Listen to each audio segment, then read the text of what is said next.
في يوم الجمعة في تمام الساعة 3:15 الشعب اليمني يمشي إلى اليمن مقادرا السعودية في تعب وعرق وبهذلة وقبار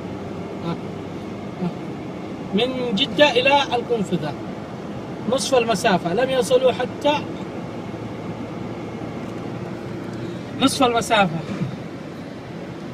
لا حول ولا قوة إلا بالله، إنا لله وإنا إليه راجعون. انظروا يا السفارة اليمنية، انظروا يا كلاب، يا حثالة، يا جزم، يا عيال الكلب، يا شراميط، من داخل السفارة ابن كلب، ابن جزمة. لعنة الله عليكم لا يوم الدين، لعنة الله عليكم لا يوم الدين يا حكومتنا، لعنة الله عليكم. أين الرحمة؟ ما في رحمة. أين الرحمة يا جماعة؟ الله لا وفقكم، الله لا بارك فيكم.